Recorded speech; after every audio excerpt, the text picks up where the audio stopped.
Hey guys, we're back. We have our cereal dilution of phage that we made in that last video. We have all of our top agar plates. They're all dried and hardened, and we have our flame keeping everything sterile, hopefully. And we have everything all marked up, so we're kind of ready for the last little part of this phage titering experiment. And we have, two different conditions, so hopefully the titer will look different in one condition than the other. So let's get started. I have my multi-channel pipette. I've changed it to 5 microliters. The reason why I'm using 5 microliters is it would be nice if I could use 10 microliters, but unfortunately that's a little bit too much volume, and it just the dots, the spots that we put down will sometimes run into each other. So 5 microliters is small enough where the spots won't run into each other, but it's big enough where you can consistently pipette it. So I have my pipette tips here. So I'm actually just going to be pulling up 8 pipette tips, and I'm going to go through these phages one at a time. So here we have our lambda 1. Whoops, I gotta be careful here, I don't want to mess everything up. You can see here's our cereal dilution. I'm just going to move that one over to the side so I know that I'm working on that one. And so when I flipped my plates over, everything gets reversed. It's kind of like a mirror image. So instead of going left to right, I'm going to go right to left. So my lambda was on the left side, now it's on the right side. So it goes lambda, lambda vir, T4, lambda, lambda vir, T4, etc. So here's lambda 1, 5 microliters. Just going in. I'm going to check all my pipette tips. I don't know if you can see that, if the contrast is good enough, probably not. But they all have about 5 microliters of liquid. You just want to pay attention and know where more or less 5 microliters is, so that as you're pipetting, between your pipetting steps, you know that you're getting a consistent volume. So then I'm actually going to eject beforehand, so my spots come out, and then I stab down. And then I'm going to get new tips. And the reason I'm getting new tips is because this plate has bacteria in it. If I go back into there, I'm going to contaminate everything. So when you're doing top agar plating or spotting, you always have to get new tips, which is kind of annoying, but that's just the nature of the beast. So fresh tips. Lambda number 1. I'm going to go to the next plate. Eject all the liquid and then stab into there. And so the reason I'm stabbing is because I get those little droplets at the very top, and if I just try to kind of touch it, what ends up happening is your hands may jiggle a little bit, and you'll sometimes just, mess it up, and all the spots will go together. But if you get a nice, even, smooth jab down, the droplets will hit the agar. You will go through it a little bit, but that's okay, and then you'll just come out. But the stab, I think the most important reason I do the stab is because when it dries up, you will see the stab marks, and so you will know exactly where your spots are. Whereas if you don't stab it in, you may not be able to see it clearing, and then you won't know, is this my, which sample is this? Did I do this right? But if you see a stab mark there, that tells you that you definitely went all the way in and put that liquid down. So let's continue. So, whoa boy, lambda 1, I messed that up real good. Okay, so lambda 1, eject, stab. New tips. I'm going to pull up 5 microliters. Always checking. Eject. Stab. New tips.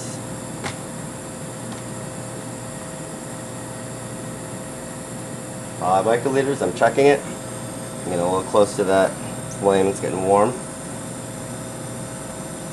Eject. Stab. New tips. And I'm really going to be burning through the P20 pipette tips here, but that's okay. So we get an eject, stab, new tips. And the other thing that's important to note is when I'm ejecting my liquid, I'm only going to the first stop of our pipette. I'm not going beyond that. If I did, then what would happen is I'd get bubbles would pop, and you'd have little fireworks on the tips of your pipette, and stuff will just spread all over the place. So I just go down to the first. That gives me a drop hanging off of the pipette tip, and then I stab that down in. Maybe I'll show you at the end of the video what it looks like if I was to go past that first stop. So I'm going to eject for the stop, and then stab it down. We'll get nice pretty spots. I don't know if you can see these. They're small enough where you can kind of see them, and they're not so big that they're going to run into one another. Okay, so that was that set. I'm just going to double check my volumes here, and I still have plenty to do the rest of those plates. So why don't we move this operation over here.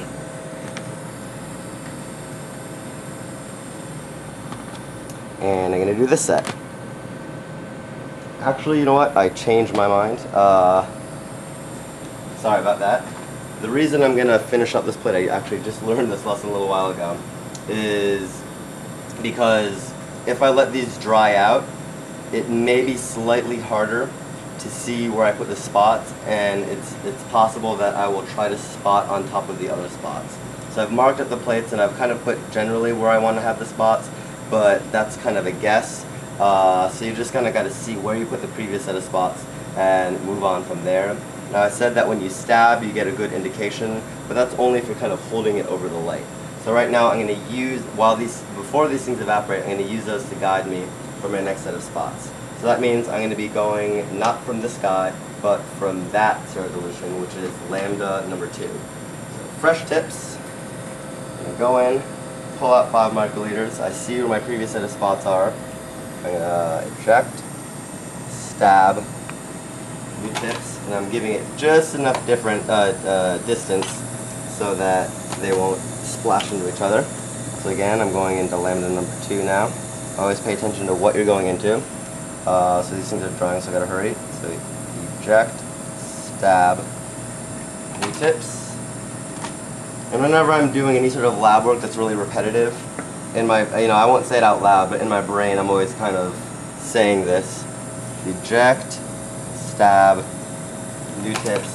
Because sometimes if you just space out and you start thinking about, how hungry you are and how awesome it would be to have pizza, then you have a little lapse in concentration, and then you end up making a silly mistake that costs yourself like 3 hours of work, and that sucks. So eject, stab, new tips. Again, this is just me. I'm not trying to tell you how to think, but that's just what works for me. Pull up, eject, stab, new tips. And while I'm doing this, the other thing is I'm trying to pay attention to my agar plates just to make sure that I can find a good place to put those spots down. In the last video, we may have had some trouble with making the agar plates, so we just want to make sure that it's a good spot to do them. This one may have some weirdness to it I'm going to try to avoid. So, eject, stab, new tips. 5 microliters, eject, stab, new tips. 5 microliters, eject, stab, new tips. And then we can pull this one off. And then we're going to just do a couple more. We're just going to do this set, and then hopefully by then you all will have gotten the idea. Okay, so this is our lambda veer. So we're going to go right here. So we got an eject, a stab, new tips. That's 1.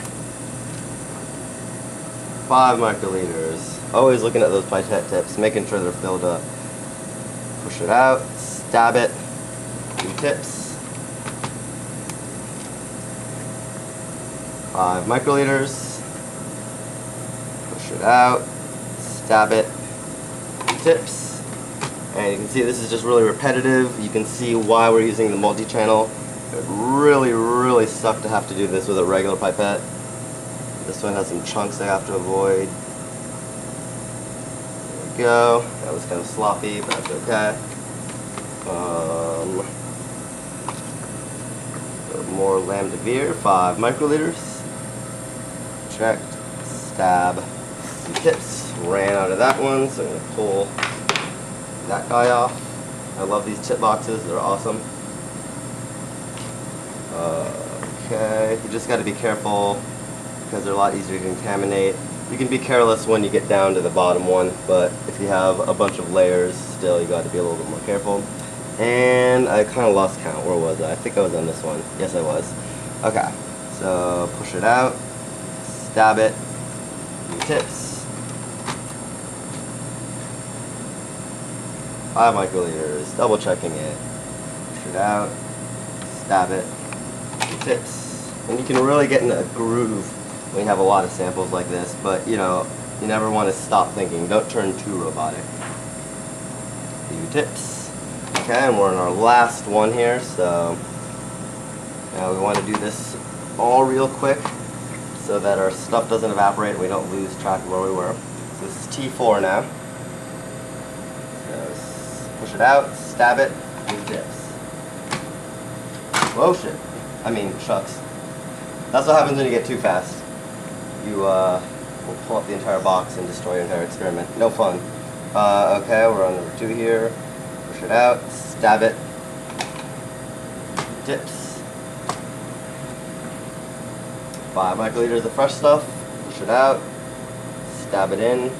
New tips. Always checking my tips whenever I'm pulling stuff up. Always checking the LB agar top plates to make sure that I'm going to be going down in a good place and then not going over previous sample. Push it out, so I got those droplets, stab it in, new tips. You can see this type of experiment, again, very repetitive. I think I'm getting repetitive. I've probably already said that like 5 times so far. 4 more to go. Check, stab.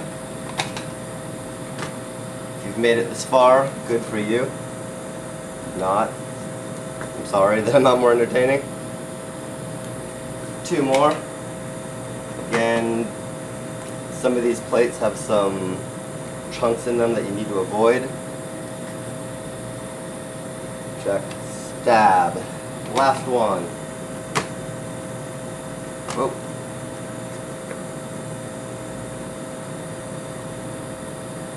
Cool. So now we've done that set. What we're going to do is we're just going to let this hang out. I'm going to do this, but don't worry about that. We'll do that off camera.